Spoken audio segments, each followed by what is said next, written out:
Welcome everybody to the Canadian Longitudinal Study on Aging webinar series.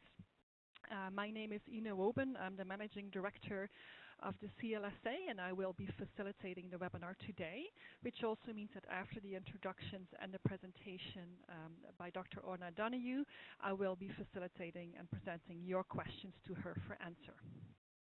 So today provides a great opportunity to get to know more about other longitudinal studies on aging, in this case the Irish Longitudinal Study on Aging. And we are pleased to have Dr. Orna Donoghue with us today, who's going to talk about mobility in older adults. So Dr. Orna Donoghue is a project manager for TILDA, which is a study on aging based in Trinity College in Dublin. And there she is responsible for the overall planning, execution and management of the TILDA data collection process, and as well to facilitate research and policy objectives. Her current research interests focus on the factors influencing walking and mobility in older Irish adults, with particular focus on how these can predict adverse outcomes such as falls, disabilities, and cognitive decline. And prior to joining TILDA, Orna lectured at the University of Limerick and the University of Edinburgh. So with that, I'm going to give the floor to Orna to give us her presentation. So Orna, go ahead. Great, thanks Ina, and thank you for the introduction, and hi to everyone who's joined the webinar today. So like Ina said, I work on the Irish Longitudinal Study on Aging. I'm not sure how many people are familiar with the study, so I'm going to start off by just giving you a brief background to the study, and then after that I'll talk about mobility and what kind of research we've done to date using the mobility data that we have in TILDA. So TILDA was set up in 2006, and like most other longitudinal studies, the main driver was to address the challenges and opportunities that population aging presents. And we know that this is partly due to reducing fertility rates, but also due to an increase in life expectancy, which we've observed over the last 200 years or so. As a result of this, there's increasing numbers of people in the older age categories, and the projected increases are thought to be particularly expected in the oldest age groups, so particularly those in the over 85s and the over 100s. Obviously, this leads to a change in the ratio of working people to retired people, so it's going to place increased demands on healthcare services and subsequently increase healthcare costs. So the challenge that we face in Ireland, and like many other developed countries are facing, is to not just focus on extending the lifespan, but to focus on really extending a healthier and happier lifespan. So TILDA is part of this international family of longitudinal studies on aging. When it was set up, it was harmonized really closely with some of the existing studies at the time. Mainly the Health and Retirement Survey, so HRS in the US, ELSA, the English Longitudinal Study on Aging, and SHARE, the Survey for Health, Aging and Retirement in Europe. And since then, a number of other studies have developed, and obviously a big focus in a lot of these studies is to try and ensure that there are harmonized measures collected to allow cross-country comparisons. One of the big features of TILDA, which I'll speak about in a few minutes, is the really comprehensive health assessment that we include. And a lot of the other studies which have come after us have tried to harmonise some of their health measures with TILDA, so obviously again benefiting that whole cross-country collaboration potential. So TILDA is a nationally representative study. The sampling frame is based on the Irish Geodirectory, which is a listing of all of the residential addresses in Ireland, and it's composed by An Post, which is the Irish Postal Service, and the Ordnance Survey Ireland. So our recruitment process is slightly different to many of the other longitudinal studies, and this is because while we have a listing of all the addresses, we don't actually know who lives in all of those addresses. So when our sample was being recruited back in just before 2009, we had to come up with a new process in order to identify our participants. So this process has 3 stages. The first stage was to divide the country into population sample units or geographical clusters. So when we divided the country up, we had over 3,100 clusters. We then selected 640 of those clusters based on geographical spread and socio-economic status. The next stage was to randomly select 640 of these clusters, and then the next stage was to randomly sample 40 of those 40 households within those 640 clusters. So this gave us 25,600 households that were our target households to sample from. At this stage, our social interviewers had to visit all of these 25,000 odd households to check if there was a participant eligible for participation resident in the household. So our eligibility criteria was that they had to be age 50 plus. However, if they had spouses or partners who were age less than 50, they were also eligible within the study. So after this recruitment process, we managed to recruit over 8,500 participants. You can see the vast majority of these were aged over 50, so just under 400 were spouses or partners less than 50. And this represented a response rate of 62% of the eligible households. So we have three methods of data collection. The first is a CAPI or computer-assisted personal interview. This is conducted by social interviewers who visit the participants in their own homes. We then ask the interviewers to leave a self-completion questionnaire with our participants, and they complete this and send it back to us in their own time. And then we also invite all of our participants to complete a health assessment. So this is quite a comprehensive assessment. It takes about 3 hours. And luckily in Ireland, we're small enough that we can conduct all of our health assessments in just one location. So we ask all of our participants to come to Dublin for this assessment. Obviously, some of our participants are unable to travel or just don't want to travel. So in those cases, we offer a modified home-based assessment to those participants. And all of the health assessments are conducted by trained research nurses.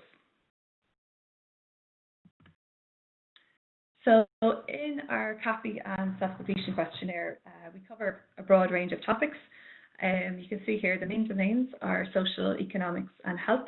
And you can see under each one the typical types of topics or domains that we actually talk about to our participants. So within social, it covers everything to do with their household composition, their demographics, transfers to parents and children, their social connections and engagement, activities of daily living, any help that they're receiving with that, expectations, transport and housing. Within our economic section, we talk to them about their employment situation, their plans for retirement, their job history, sources of income and any assets that they might have as well. Within the health sections, then we collect information about their physical, cognitive, mental, behavioural health and also their medications. The self-completion questionnaire is where we would collect information about topics which are a little bit more sensitive. So areas that we feel that respondents may not particularly want to speak to an interviewer about, but that they might be willing to disclose in a paper and pencil type questionnaire. Moving on to the health assessment. As I said, this is approximately 3 hours to complete, and it is divided across a number of domains. Neuropsychological, cardiovascular, mobility, sensory, anthropometric and other. So we include a really comprehensive cognitive battery. This includes a number of different cognitive tests which cover global cognition, memory, executive function, processing speed and attention. We also include a very comprehensive cardiovascular assessment. So as well as your pulse rate velocity and standard blood pressure tests, we also include an active stand, which is where participants lie down for 10 minutes and then they stand up. And during these movements, we measure their beat-to-beat blood pressure, heart rate variability, cerebral perfusion and respiration. So we get really, really detailed cardiovascular measurements during this particular challenge. In terms of mobility, we include standard measures of mobility such as timed up and go and repeated chair stands. And we also include a more detailed assessment of gait using a gait right mat. And I'll talk about those in a few moments. In terms of sensory function, there's a big focus on vision, but we also include measures of multisensory integration with the use of the Shannon's test. And then finally, we collect a lot of the standard anthropometric measurements, also things like grip strength, heel ultrasound. We take blood samples and hair samples. And then for a subsample of our participants, we include accelerometry. So we collect week-long accelerometry data. We have brain MRIs on a subsample, and we also have oral health assessments on another subsample. So in terms of where the study sits at the moment in our timeline, our first wave of data collection began at the end of 2009, finishing in early 2011. And every 2 years since then, we've gone back to do an additional wave of data collection. You can see from the diagram here that the CAPI and the self-completion questionnaire are included at each wave. So far, we've included the health assessment at waves 1 and 3, and the next health assessment is scheduled for wave 6. So at the moment, we have just completed wave 4, and we're preparing for wave 5. Okay, so to move on then to the gait and the mobility, and to just talk a little bit about the research that we have done in gait mobility so far and how we've used this data. So I suppose gait is something, and walking is something that a lot of people take for granted, particularly if they don't have any problems with walking. But it's actually a very complex system because it involves input from multiple systems within the body, so including your musculoskeletal system, cardiovascular system, nervous system, cognitive system, and so on. Because it involves so many of these different systems, it gives you a really good indication of your overall well-being and the health of the overall system. More recently, a couple of papers have proposed that it should be included as the sixth vital sign. So in other words, during normal routine assessment, that it would be measured alongside blood pressure, heart rate, and so on. It's not surprising then that there's a number of different factors that would be likely to affect your gait and your walking patterns. Obviously age and gender, but also things like your mental health. So if you have depression or anxiety, any underlying medical conditions that you might have, cognition, fear of falling, and so on. So if you're talking about a gait impairment, there's a number of different things that this could actually refer to. One of the simplest things that it could be is a reduction in gait speed, so impacting you slower than you typically would. It could also be unsteadiness during your walking pattern, or it could be something that's more qualitative, such as a lack of smoothness or a lack of symmetry.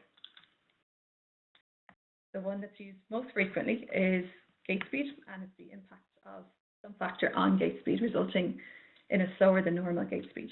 And there's a huge amount of research that has looked at the ability of gait speed to predict various outcomes, and it's been shown to predict things like mobility disability, cognitive decline, falls, institutionalization, and survival.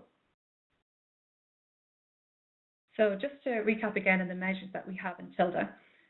So we have timed up and go, which we have collected at all 4 waves. So initially it was included within our health assessment, but then during our non-health assessment waves, we decided that we would train our social interviewers to also collect and measure the timed up and go. So that's why it's included at each wave. Our repeated chair stands so far has been included at 1 wave. And then our gait right assessment has also been included at wave 1 and wave 3. So during our gait right assessment, we ask participants to walk at their usual pace. We also ask them to walk their maximum pace, and then we get them to walk under dual task conditions. So a dual task condition is when you ask the participant to walk while doing something else at the same time. So the 2 tasks that we include are, first of all, a manual task, which is to carry a glass of water. That was included at wave 1. And then in wave 1 and wave 3, we asked them to complete a cognitive task at the same time. And the task that we chose was to recite every second letter of the alphabet. So you'll see if you look at any of the research on dual tasking that the task that people choose to ask participants to do varies depending on the study and what the focus actually is. But generally, the more challenging the task that you're actually getting the person to do, the bigger the impact it will have on a person's walking pattern. Typically what you'll see is that it has an impact on their walking speed, so reducing their walking speed, and in some cases it makes them walk a little bit more in a more unstable kind of walking pattern. The whole purpose of including a dual task is to assess how people react to having to divide their attention between two different tasks at the same time. Okay, so we know that walking speed is related to a huge number of factors, and we've looked at a number of these using the TILDA data. So I'm not going to talk about all of these, and this just gives you an indication of some of the papers that we've published in this area. But I'm just going to focus on fear of falling and also then depression and antidepressants. So fear of falling is extremely common in community dwelling older adults. Depending on how it's assessed, it can be up to 44%, depending again on the sample and how you're actually going to assess it. It's not surprising that somebody who has a history of falls might present with fear of falling, but what we've found and what a number of other studies have found is that even people who have never fallen still present with a very high prevalence of fear of falling. And traditionally, it was thought to have two main consequences. The first was increased caution, so people who had fear of falling would tend to be a little bit more cautious in certain situations, and this could lead them to make positive strategies or to decide to do something that was more positive in terms of preventing falls. So, for example, it might be being more aware of their limitations, aware of the risks associated with certain activities, such as walking on icy surfaces or during icy weather. The second consequence was avoidance of activities. So this is where people who have fear of falling would avoid all activities, regardless of their ability to actually do them or not. So essentially what was happening is that they would avoid doing everything, even if they were completely capable of doing it. And this would lead to physical conditioning, reduced social interactions, and this eventually would lead to an increased risk of falls. Now, fear of falling is related to a number of different factors. You can see some of them listed over here on the right-hand side. And these factors include slow and impaired gait. At the time that we started looking at this, there was very limited research that it was actually looking at fear of falling and gait. And very few papers that were looking at this using multivariate analysis or using dual task conditions. So this is something that we decided to have a look at and to examine in a bit more detail. And what we found was that people who had fear of falling had significant gait impairments in comparison to older adults who didn't have fear of falling. And these effects were much more pronounced in those who had activity restriction. The impairments that we saw were reductions in gait speed, reduction in stride length, both of which have been associated with adverse effects in the future. But we also found that people with activity restriction and fear of falling had increased double support and also a wider stance width. And both of these could be suggested to actually increase your stability. So it was a little bit unclear about what impact that this would actually have on people's risk of future falls. In a follow-up study, we also found that people who had activity restriction, so restricting their activity because of fear of falling, in combination with poor visual function, as assessed with visual acuity tests and contrast sensitivity tests, actually had poor mobility and the poorest mobility of the entire group. So again, a combination of factors seem to have an even greater effect on your mobility and obviously then subsequent risk of adverse outcomes. One of the things, I suppose, the limitations of these studies is that they're cross-sectional. So while one of the next things that we want to do is to have a look at the associations between fear of falling and activity restriction to see if they are associated with an increased risk of fractures of falls in our longitudinal data and to see if these gait impairments actually mediate these relationships. Regardless of that, the results still highlight the importance of fear of falling within this older sample and also highlight the importance of assessing gait in people who have fear of falling. More recently then, a new model has been proposed to describe the impact of fear of falling. And in this model, one of the main differences is that they highlight that this pathway between fear of falling and activity restriction may not be the only pathway leading to falls. So these authors also highlight that the potential for anxiety and being able to realistically assess your own balance abilities can also have an impact on fear of falls through a pathway that affects your balance confidence and also your actual balance performance. So in TILDA, we ask our participants to rate their steadiness while walking. So we were able to use this measure to have a look at the associations between this and fear of falling and activity restriction, independent of the objective measures of gait that we have. So what we found was that people who reported unsteadiness during walking were twice as likely to report fear of falling and 4 times more likely to report activity restriction after 2 years follow-up.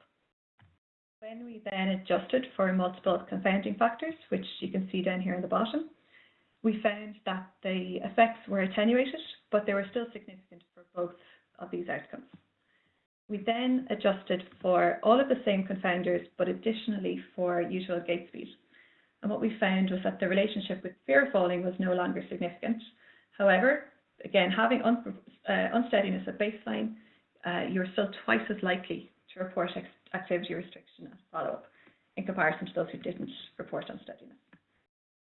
So this highlights that despite the fact that usual gait speed is such a strong measure and so useful in both a clinical and research setting, these self-reported measures of balance still seem to reflect something which isn't picked up in these objective measures of walking. So again, it just highlights the importance of both of these components and how they can both add something in the predictive ability for outcomes such as fear of falling and activity restriction. A couple of implications then from this work. First of all, I suppose it's just highlighting the importance and the high prevalence of unsteadiness. So in the TILDA sample, of the entire group, 34% of them reported some level of unsteadiness. So this is a huge proportion. We know that from previous research that people who do report that they have balance deficits tend to have reduced social, functional and physical activities. And obviously you can imagine how this could have quite a severe impact on their quality of life. Given how easy it is to ask people about balance and ask them to rate their balance, it seems really clear that this should be included within all falls assessment tools and also within all of the falls guidelines. And for most of them it is included. However, there's still some where it doesn't specifically ask you to ask people about their balance. So this seems like something that should be a very clear component of these different assessment tools. Obviously then, by identifying that somebody has a balance impairment, you can ask further questions and do further assessment to identify the potential causes of this balance impairment, and then obviously make the necessary adjustments to try and reduce the impact of this. Okay, so moving on then to depression and falls. Both depression and falls are extremely common in older adults. This model by Iaboni was presented in 2013, and it highlights the really strong relationship between the two. In the middle of the diagram, you can see that there are a number of common risk factors associated with falls and with depression. But the model also highlights that there are a number of depression-related factors and factors relating to antidepressant-based treatment of depression, both of which can lead to an increased risk of falls. And consequently then, if somebody does fall, you can then increase the risk of your depression as a result of the impact of the falls. So you have this bidirectional relationship where both of them can lead, each of these can lead to the other. Again, we were interested in looking at the impact of depressive symptoms and antidepressants on gait and mobility, mainly to see whether this potentially could have an impact or a mediating effect on this relationship between depression and antidepressants and falls. Again, there was very little research in this area when we started looking at this. Most of the studies, again, were limited to small samples that didn't adjust for multiple factors, and again, didn't look at dual task walking. So what we found was that people who had depressive symptoms had slower gait speed and shorter stride length in comparison to people who didn't have depressive symptoms. And you can see that just on the graph over here on the left-hand side. When we looked at people who were taking antidepressants, we saw the same effects, except you'll notice very clearly that the size of these effects are almost double in those with antidepressants in comparison to those with depressive symptoms. So those with antidepressants, for example, have 15 centimeters per second slower than those who are not on antidepressants, which is quite a huge effect. This is for our bivariate analysis. When we then adjusted for multiple confounders, what we saw is that the effects between depressive symptoms and gait impairments were no longer significant. Okay, so they were pretty much reduced back to zero. However, when we adjusted their models with looking at the antidepressants and gait impairments, we found that the effects were reduced, but they were still significant. And they were basically reduced by approximately half. So we're still looking at a reduction in gait speed of almost 8 centimeters per second. So again, a very substantial change in gait speed. So there's a number of potential explanations for this. Obviously, when people get older, they tend to have more chronic conditions, so they tend to be on more medications. And the way that medications actually impact people tends to change as people get older. The combination of this and the fact that people are more likely to be taking multiple medications increases the risk that there might be drug-drug interactions or that they may be more susceptible to the side effects of drugs such as antidepressants. Second potential explanation is that people who are on antidepressants, that this just reflects a more chronic or persistent level of depressive symptoms. So in other words, those with worse symptoms were the ones who are more likely to go and seek medical treatment and therefore more likely to be prescribed antidepressants. Thirdly, then it's possible that vascular pathology and white matter lesions may play a role. These have been associated with both mobility impairment and also depression. And there was also some recent papers which found that white matter lesions were associated with antidepressants but not depressive symptoms. So again, something which kind of mirrors what we were seeing in this particular paper. So in terms of the implications then, obviously there's a huge risk of gait impairments if you are on antidepressants. Despite the relationship between depression and falls, there seems to be a lack of awareness of the importance of assessing gait in people with depression. If you look at the guidelines for management of depression, they very rarely mention falls, in like a general increased risk of falls, and also they don't actually tend to mention gait impairments at all. The first implication would be to highlight the importance of assessing both gait and fall risk in people with depression and in people who are taking antidepressants. Obviously then medications can have their place, but it's also worth considering the most appropriate needs of each individual person. So looking at their physical needs as well as their psychiatric needs when deciding what is the most appropriate treatment for these particular individuals. So for example, it's likely to be a multidisciplinary input which might combine cognitive behavioural therapy, exercise and medications. Okay, so that gives some indication of some of the research that we've done looking at specific risk factors in falls. But now I just want to move on to something which has much more practical significance. So something which people do every day and something which is very relevant to mobility and to everyday quality of life. And that's the ability to cross the road at pedestrian crossings. So in Ireland, the pedestrian lights follow a sequence that goes from green to amber to red. The green light appears for 5 seconds, regardless of the width of the road, and the amber light varies depending on the road width, but it usually appears, well, it always appears for a period of time that's based on a walking speed of 1.2 meters per second. And this is comparable to lots of other settings in other countries. And so because we had walking speed data, obviously we wanted to look at how many people walked below 1.2 meters per second and therefore would have difficulty walking across the road. What we found is that 1 in 3 adults over the age of 65 have insufficient time to cross the road based on their walking speed. So you can see in the graph that people in their 50s had about 10% of them were affected, but this increased steadily with age and it affects over 60% of people in the over 80s category. So a huge proportion of people being affected and not being able to cross the road, not having enough time to do this. We know that a lot of people typically these days don't walk and do nothing else at the same time. So most people are, doing something else, whether it's looking at their phones or drinking something, carrying bags, or having conversations with other people. And I've mentioned earlier about the impact of dual tasking and how you're trying to divide your attention between these two different tasks. So this also plays a role when you're doing something which is time dependent and time restricted, such as crossing the road.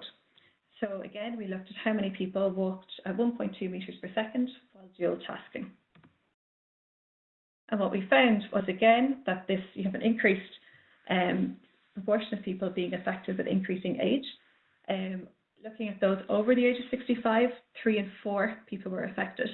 But this ranges from 50% of people in their 50s up to about 90% of people once you get into the over 80 category. So again, a huge proportion of people being affected by this. After we did this work, we worked really closely with Dublin City Council. And as a result of it, then they changed some of the light settings in Dublin to increase the times that were provided to older adults. And they also modified some of their mechanisms that they use when they're introducing new lights across the city as well. So that's one example of how you need a specific level of walking speed to do a particular everyday task. But it's also really useful to know what is a good gait speed performance. So at what level are you increasing your risk of certain outcomes?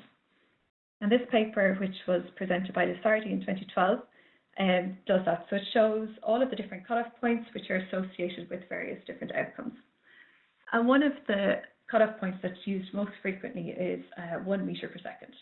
And basically people who walk below this level are have an increased risk of a number of different outcomes that you can see here on the graph or on the table, including cognitive decline, hospitalization, death, reduction in physical activity, and so on.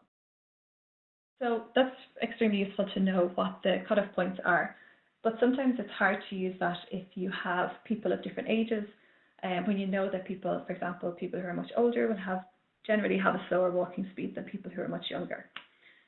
So what we decided to do in TILDA was to use the gait speed data that we collected to generate normative data for older Irish adults. So here we looked at the factors that affect walking speed, so things like age, gender, and height, and we generated these normative data for these participants. And the whole point of this was so that we would make these normative data available for an Irish population so that they could be used in a clinical context, so that people could see where they lay in relation to other people of the same age and same height category, and also then to monitor their improvement, for example, if you're applying an intervention or enrolling them in a certain intervention. So that's just gait speed that we did these normative data, we generated the normative data for. In this paper, they're also presented for timed up and go, for a number of different cognitive measures, for height, for weight, bone height, heel ultrasound, and so on. So just a final word then on attitudes to aging. Obviously, we've mentioned a lot of the factors which are associated with gait and with mobility and the factors that influence it. But one of the factors which isn't often mentioned and doesn't come up too much in the research is the negative attitudes to aging. And there were 2 papers published in the last few years using TILDA data, which highlights the impact of negative attitudes to aging and how this can actually impact on your cognitive function and timed up and go performance. And essentially what the researchers found is that if you have more negative attitudes towards the level of control that you have over aging and the negative consequences associated with aging, that you're more likely to have a poor TUG performance, so a slower TUG performance, than if you had more positive attitudes to aging. So again, it's just a very simple way that you need to improve how people can function and thinking about the factors that could influence how they actually function. So again, this highlights the importance of how people talk about aging, how they write about aging, and essentially how people perceive the whole aging process. So to conclude then, mobility is an important contributor to physical, mental, and cognitive health. It's affected by multiple different factors, and we know that it has an impact on future events. It's a very strong predictor of those events. It also has an impact on everyday activities. For example, we saw how it can have an impact on people's ability to cross the road.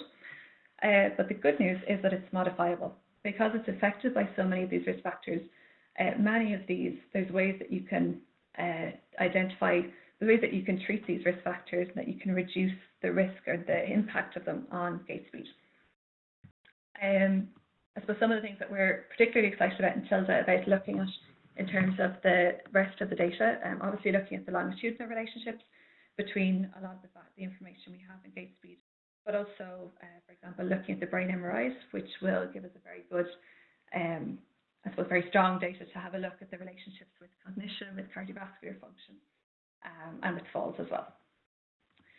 So just to thank our main funders, also our additional funders who came on board throughout the project, and just to highlight that our TILDA data is available. We archive an anonymised data set at ISDA, which is based in UCD in Dublin. We also archive the data at ICPSR at the University of Michigan, and on Gateway to Global Aging, again, you can get code which will generate some harmonized variables so that you can compare TILDA data to a lot of the data from the other longitudinal studies as well. So thank you very much, and I'm happy to take any questions. Thank you very much, Orna, for this excellent presentation. It was very interesting to see you presenting the data, and I was particularly impressed where you showed the practical implications from your findings and how you went to the City Council to change the light, the speed of when the light changes, so that's great. For all the attendees, if you have any questions, please type them in the chat box, and then we can present them to the speaker. Maybe I can start off with a general question as well to you, Orna. You demonstrated very clearly how mobility is modifiable. Are there any plans to do some intervention studies, particularly when you talked about how there is impact about negative attitudes in aging and how that impacts performance, and as well perhaps around the fear of falling? Maybe you can talk a little bit about that? Sure. We don't have any immediate plans to do any interventions in the TILDA sample at the moment. So obviously it's an observational study. So I suppose one of the challenges is while you might want to intervene and try and help people, and once you identify certain factors that cause them increased risk, if you then go in and modify them, that changes the overall direction of the study. So I suppose it limits in some ways what you're actually getting from the data. Having said that, obviously I think using the data and using the information that comes from this data in other groups to apply interventions with those that we would be open to, but probably not within our actual core TILDA sample. Yeah, okay. I understand the challenges of doing interventions in a cross-sectional study. So, but it's very interesting to see those associations that you presented. When you described the studies that you did on walking speed and working with the city councils, are you planning to do that across Ireland, or was this just done in Dublin, or how did you go about to kind of implement some of the findings from TILDA and work with other partners to actually implement it in for public well-being? Yeah, the first thing was to contact the local city council and to find out how their settings are managed across the city. In Ireland, I'm not sure what it's like in Canada, but in Ireland it varies a little bit depending on the location. So some of the cities are computerized, so the settings, you can go in and you can look at what settings are being used across all of the lights, all of the pedestrian lights in the city, whereas in some other locations, if you wanted to change something, it would have to be done manually.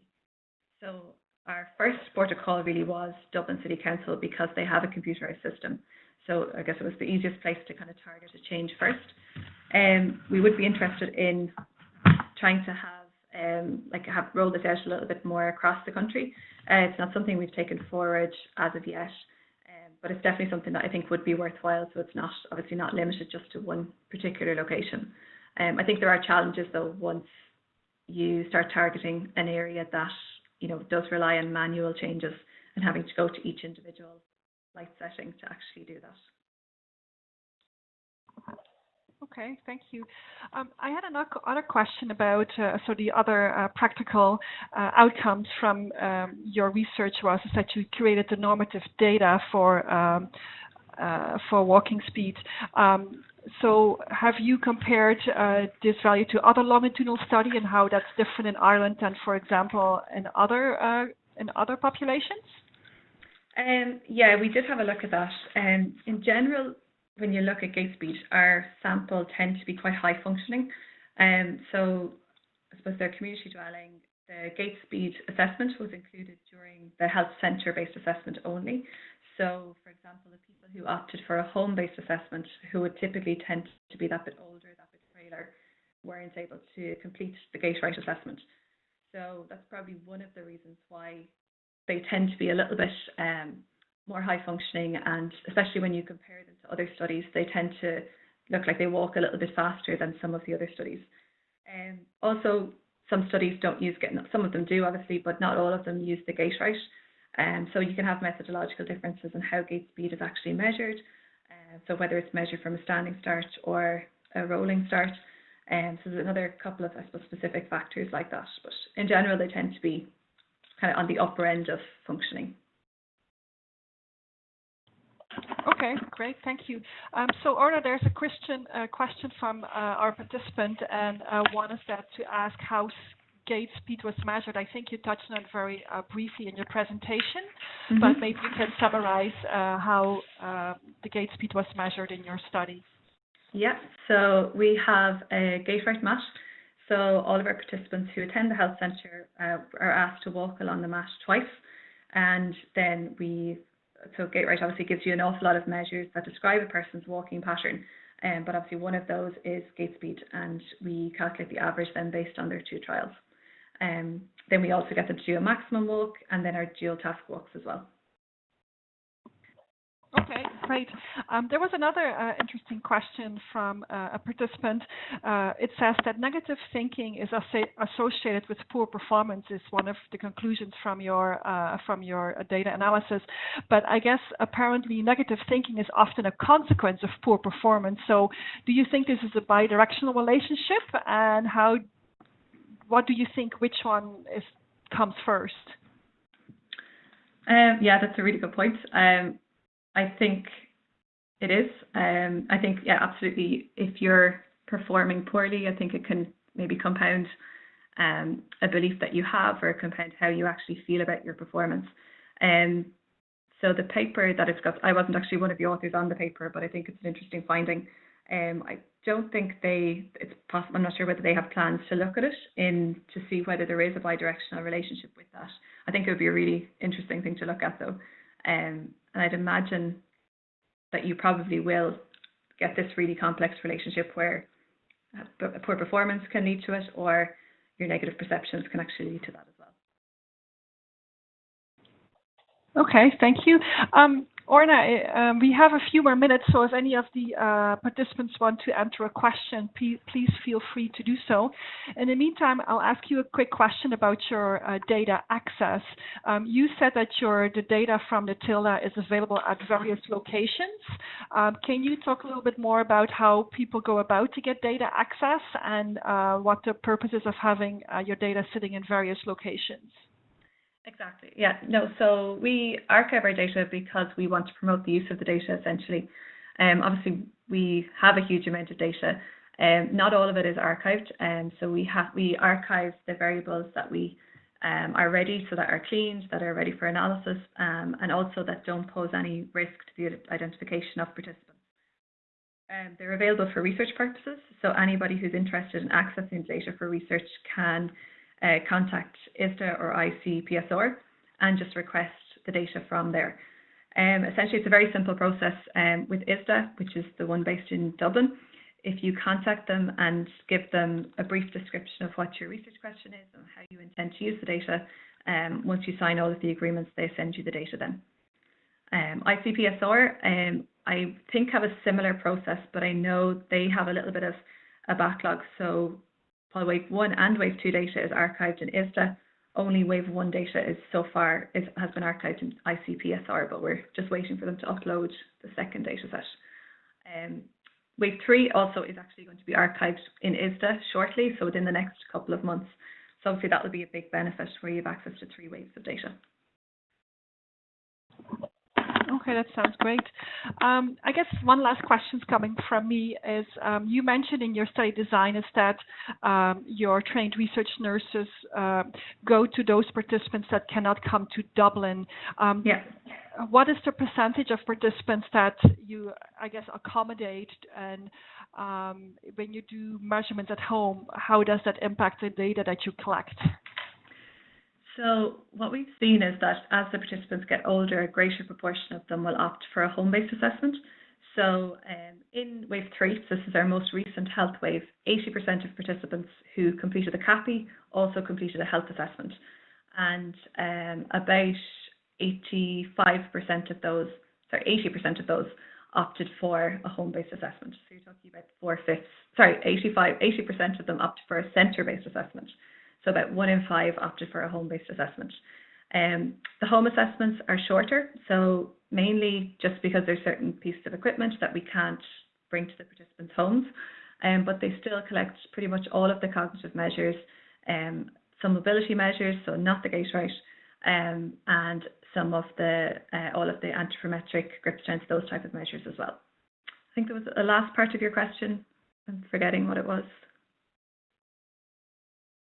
Maybe you could just remind me what the last bit was. Yeah, I had to unmute myself. No, I guess if you don't collect as much data in home visits, and how that might impact your measurements for gait analysis, for example, but I think you answered that already. Yeah, so it does have an impact because we know that those people, if they did come to the centre, are likely to perform slightly more poorly in terms of a lot of the measures. When we have compared them across the measures that are collected in the health centre and the home, they tend to have poor, say for example, performance on tug, poor performance in the cognitive measures as well.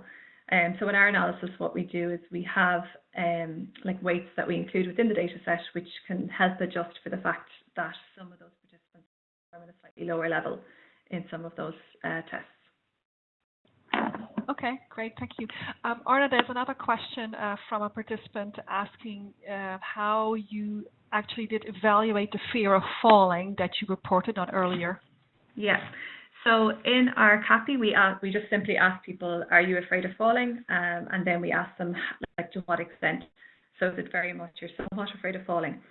In subsequent waves then, so the data I presented earlier is looking mostly at Wave 1 data with the outcomes then of whether you develop fear of falling at Wave 2.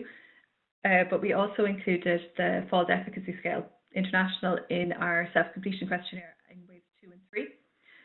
So that is something which is, obviously they're different constructs, so what would be really interesting in the next trial is to have a look at the role of falls efficacy in the relationship between fear of falling and outcomes such as falls. So that will hopefully add a little bit more to the whole picture of what's actually going on in relation to fear of falling. Okay, excellent.